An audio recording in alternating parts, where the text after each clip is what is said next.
हाँ देखो ना, देखो तमाशा बना दिया इन्होंने। मैं उठा तो रहे हैं, लेकिन अब आप भी सपोर्ट करो ना थोड़ा।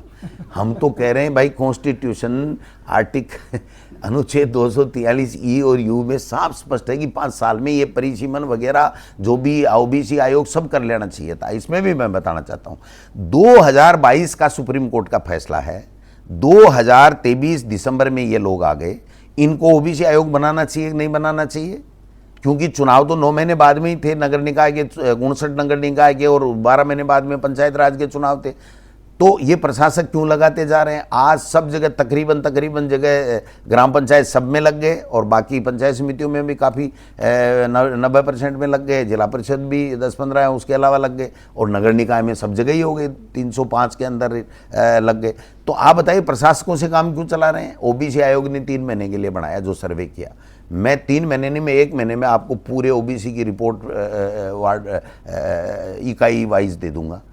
इनको देनी नहीं, करानी नहीं। हमारी तो बात होती है ना ओबीसी वालों से, आयोग वालों से, वो कह रहे हैं साहब, वो ये कह रहे हैं ठंडे बस्ते में पड़े रहो तुम।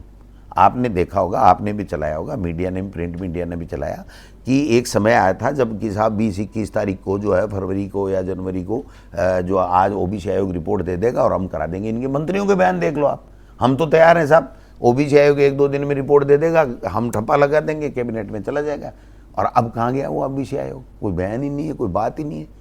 तो मतलब ये तो कोई बात नहीं होती है। तो 3 साल ही नहीं देंगे तो फिर क्या कर लोगे? आपने ऐसा ओबीसी आयोग ही क्यों बनाया जो आपको काम नहीं करना? और ओबीसी आयोग कोई काम नहीं करता साहब, उसमें तो 5-7-10 आदमी होंगे। सरकार को डाटा देना है ना। चुनाव राज्य निर्वाचन आयुक्त में साफ कहा है कि मैंने 20 चिट्ठियां दी, मेरी का एक का जवाब नहीं दिया इन्होंने। जवाब देते तो इनको चुनाव कराने पड़ते।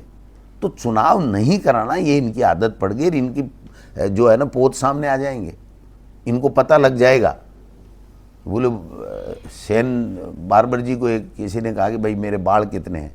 बोले भैया अभी कैंची लगाने दे, नीचे गिर जाएंगे, पता लग जाएगा, गिन लेना। तू मेरे को क्यों मेहनत करवा रहा है? मेरे तो काटने के पैसे दे रहा है, तू मेरे को गिनने के थोड़ी दे रहा है। तू तेरा खुद ही गिन लेना, मैं तो नीचे डाल दूंगा। तो ये तो पता लग जाएगा इनको जब चुनाव होगा तो कितने ये पानी के अंदर है।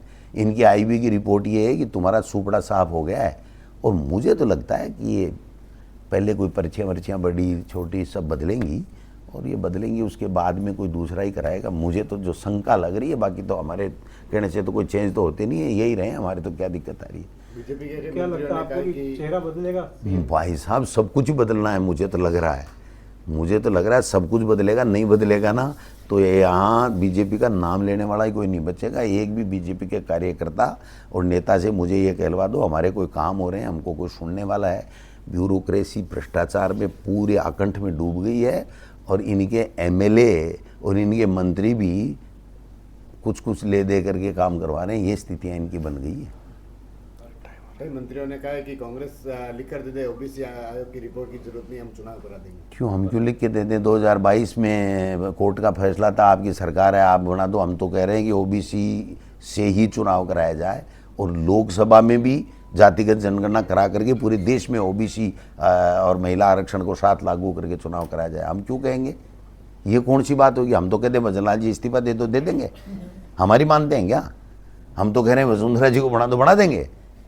तो हमारे कहने से थोड़े चलते हैं। ये कोई बातें होती हैं कि ये तो कुत्तों को हंसी आने वाली सी बातें हैं, अच्छी बातें नहीं है ये।